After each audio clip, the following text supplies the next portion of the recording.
जिज्ञासा सभी के मन में रहती है। जैनों के परमात्मा को तीर्थंकर क्यों कहा जाता है? याद रखना, हिंदुओं में भी तीर्थ हैं, मुस्लिम के भी तीर्थ हैं, सिखों के तीर्थ हैं, ईसाइयों में भी तीर्थ हैं। लेकिन एक बात याद रखना, हर संप्रदाय में तीर्थ हैं, लेकिन जैनों के तीर्थ भी हैं और साथ में तीर्थंकर भी हैं। तो तीर्थंकर उसे कहा जाता है जो संसार सागर से स्वयं पार होते हैं और अन्य जीवों को भी पार लगाते हैं, उसे तीर्थंकर कहा जाता है। जो तीर्थ का संचालन करते हैं उसे तीर्थंकर कहा जाता है।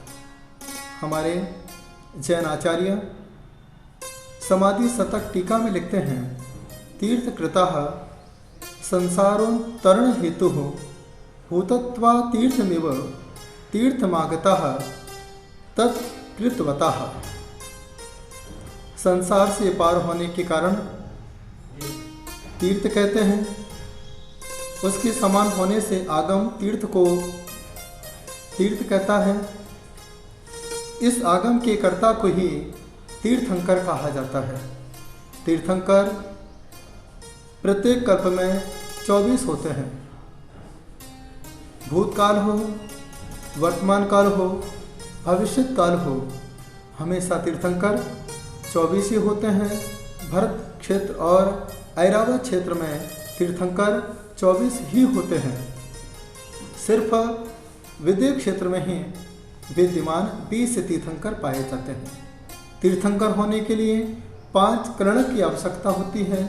जैसे आप पीछे देख रहे हैं, गर्भ कलणक, माता के 16 सपने, जो 16 कर्ण भावनाओं को भाता है, वही बालक तीर्थंकर प्रकृति का बंध करता है। जन्म के समय पांडुक शिला पर अभिषेक होता है 1008 कलशों के द्वारा।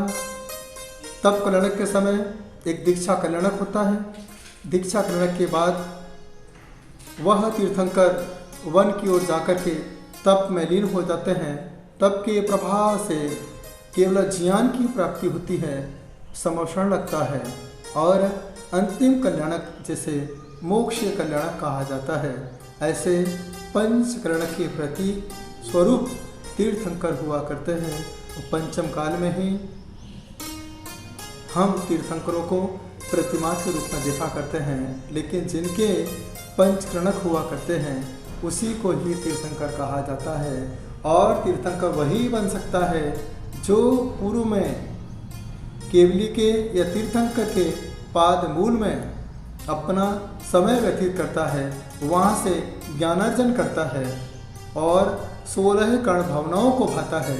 वही तीर्थंकर प्रकृति का बंध करके तीर्थंकर होता है। तो यह हमारा सौभाग्य है कि हमने जैन कुल में जन्म लिया, तो हमारे पास तीर्थ भी हैं और साथ में तीर्थंकर भी हैं। इसलिए प्रभु से हम यही प्रार्थना करते हैं कि हे प्रभु, आपके 5 कलणक हुए हैं।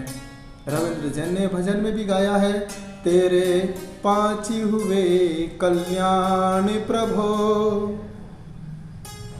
एक बार मेरा कल्याण कर दे। हे प्रभु, आपके 5 कलणक हो गए हैं। मैंने आपके कुल में जन्म लिया है, एक बार मेरा भी कल्याण हो जाए, जिससे मैं भी अपनी आत्मा का कल्याण कर सकूं, परम सुख को प्राप्त कर सकूं। इन्हीं सारी भावनाओं के साथ हम जैनों के परमात्मा को तीर्थंकर कहा करते हैं।